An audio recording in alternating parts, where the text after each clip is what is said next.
The night it all began wasn't extraordinary. In fact, it was painfully ordinary, the kind of night you almost forget existed. I had stayed late in my study, poring over construction contracts and balance sheets.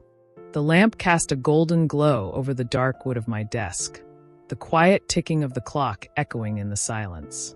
My wife had gone to bed hours earlier, and the house was as still as a graveyard. But inside my chest, something wasn't right.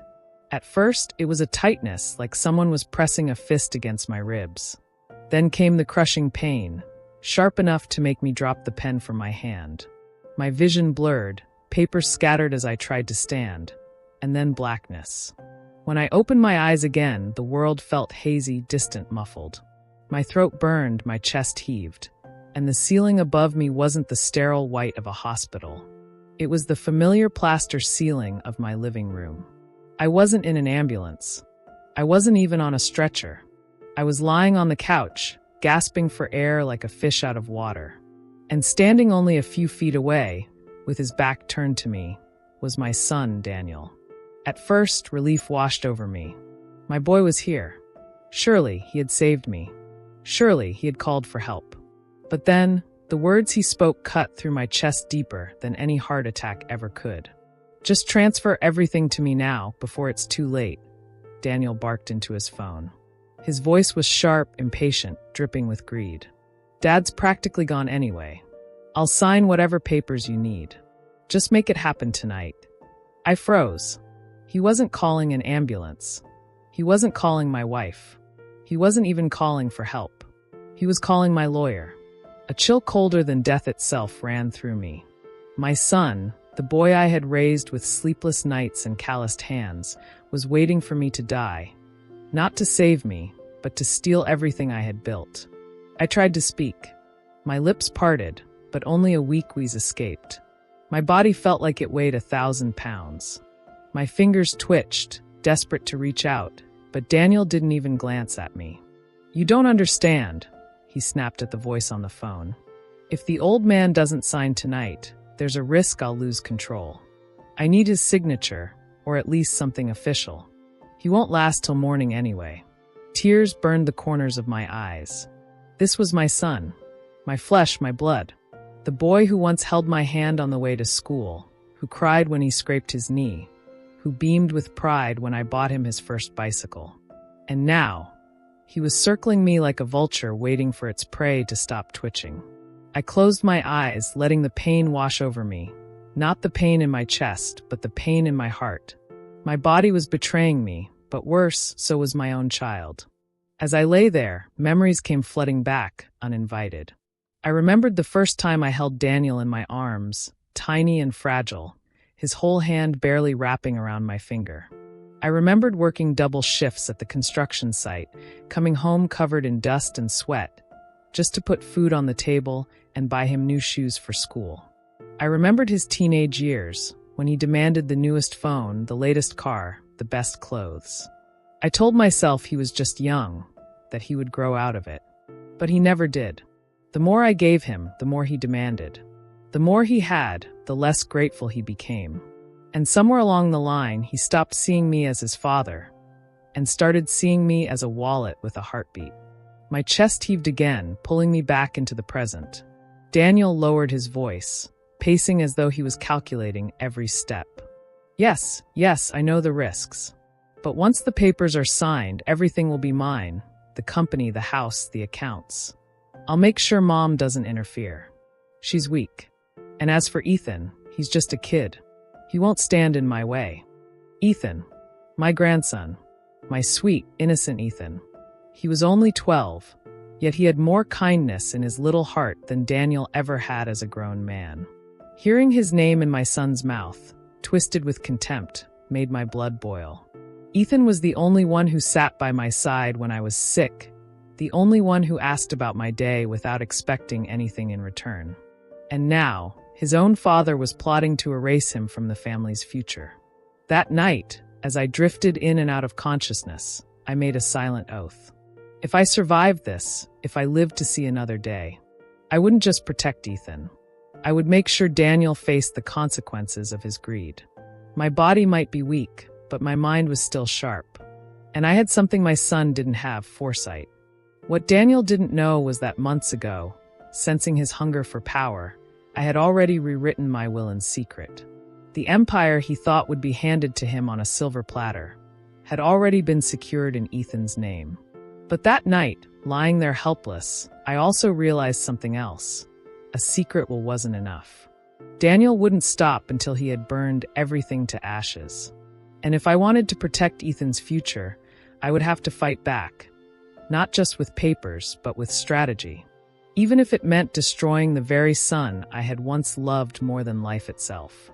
The following morning, I woke up in a hospital bed. The steady beep of the heart monitor and the sting of the 4-needle in my arm told me I had survived the night. But the relief was bitter. Survival meant I had to face the truth.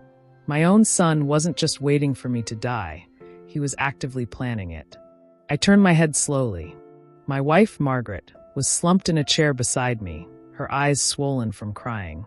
The moment she saw me awake, she clutched my hand. "You scared me half to death," she whispered, tears sliding down her cheeks. "Don't ever do that again." I squeezed her hand weakly, my voice rough as sandpaper. "Where's Daniel?" Her eyes flickered. She looked away. "He was here last night, but he left. Said he had important things to handle at the company." Important things. I nearly laughed, but the ache in my chest kept me silent. Of course, he was at the company, probably rifling through drawers, signing papers he had no right to touch, convincing board members that I was finished. But Margaret didn't know. She still saw Daniel as her little boy. She didn't know the venom I had overheard last night. And I wasn't ready to break her heart yet. A year earlier, I had begun to notice subtle changes in Daniel. He wasn't the boy who once looked up to me with admiration. He had grown impatient, restless, greedy. He resented every decision I made that didn't immediately benefit him. He demanded promotions he hadn't earned, cars he didn't need, and investments that made no sense. One day, during a board meeting, I caught him whispering to a competitor in the hallway. That was the first time I felt a knot tighten in my stomach. That night, after everyone went to bed, I poured myself a glass of whiskey, sat in the study, and thought about Ethan, my grandson. He was only 11 then, but whenever I came home tired, Ethan would run to me with his drawings, showing me the houses he wanted to build when he grew up. He reminded me of myself at that age. Curious, passionate, innocent. And that's when I knew I couldn't trust Daniel with the empire I had built. I called my lawyer, Thomas, the only man who had stood by me since my first brick was laid. Together, we rewrote my will in secret.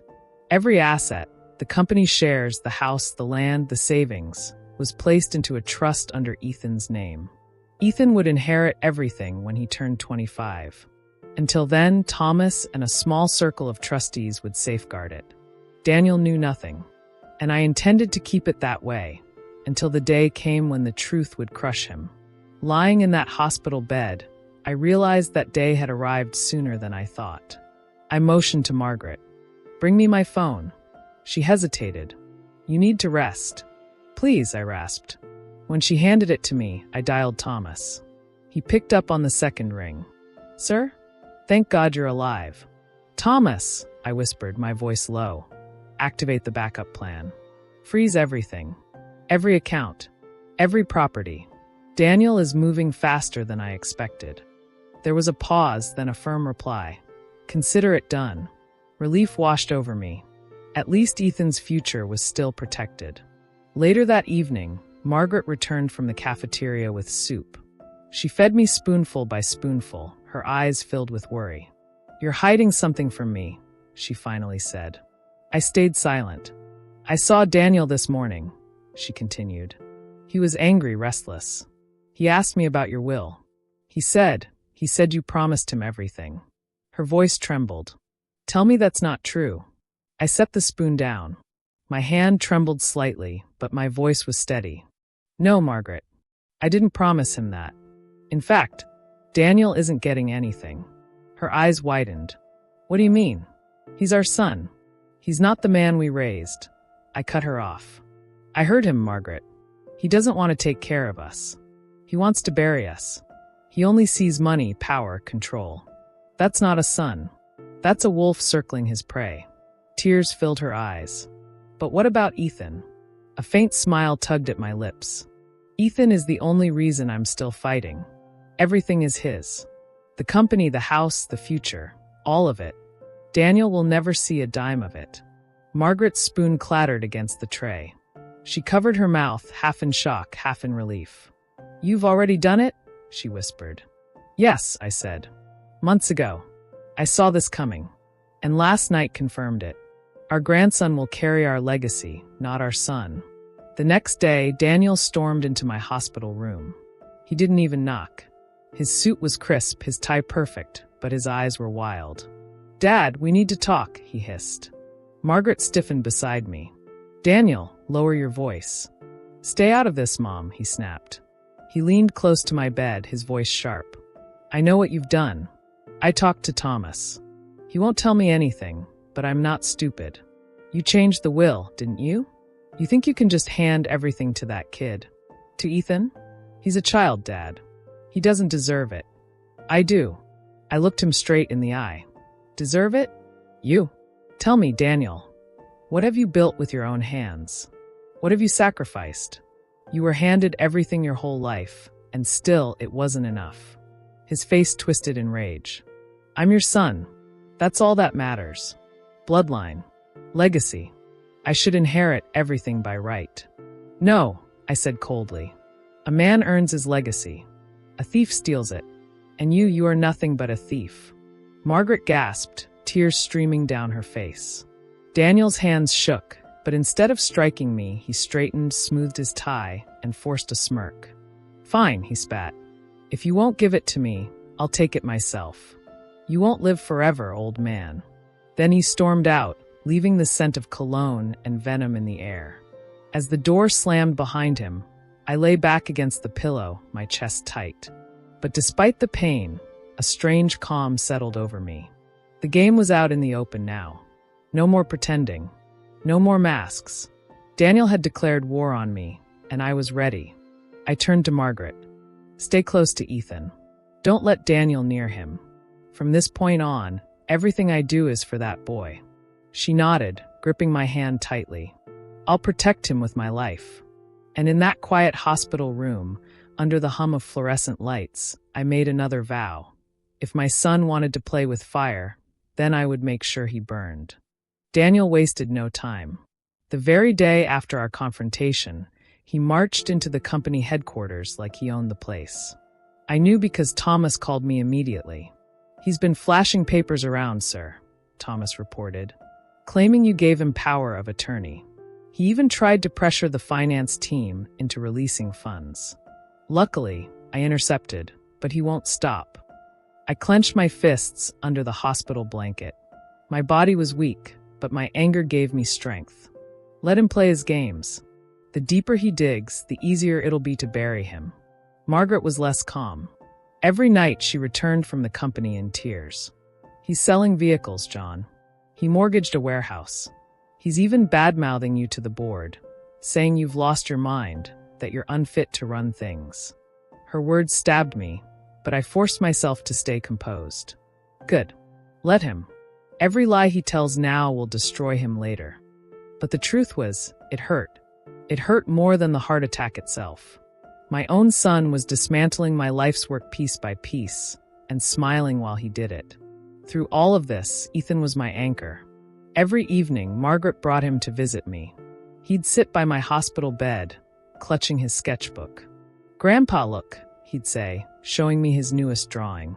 Houses with wide porches, buildings that touched the sky, parks where children laughed.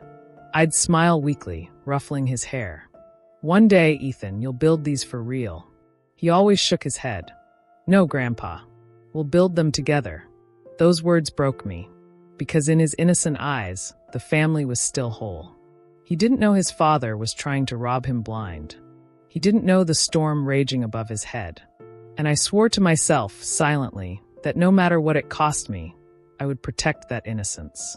But Daniel wasn't only attacking me in business. He was clever, too clever. One night, Margaret came to my hospital bed with red eyes. Daniel came to see me, she whispered. He said you're brainwashing me against him, that you've turned Ethan into your puppet. He told me if I don't stand by him, he'll cut me off forever. Her voice cracked. John, he's still our son. Maybe you're being too harsh. For a moment, pain stabbed my chest worse than any illness. My wife, torn between her husband and her son. But I held her hand firmly. Margaret, listen to me. Daniel is not the boy we raised. He's consumed by greed. If we give him even an inch, he'll take everything and leave Ethan with nothing. Tears spilled down her cheeks. But she nodded. I trust you. I wish it didn't have to be like this. So did I, God, so did I. Weeks passed. Daniel's fraud grew bolder. He forged my signature on contracts, siphoned money into secret accounts, and even tried to sell off prime land to my competitor, the very man I had fought in business wars for decades. But what Daniel didn't know was that every step he took was being documented. Thomas and I had set up a quiet investigation. Every false signature, every shady transfer, every under-the-table meeting, all captured. The day I finally left the hospital, weak but alive, I knew it was time. I summoned Daniel to the house. He arrived smug, confident, already smelling of expensive whiskey. So the old man survived after all, he sneered. Ready to finally sign over what belongs to me. I stared at him, my face hard. Sit down. He laughed, but did as told, slumping into the armchair. What now? Another lecture about how I'm not good enough. I leaned forward.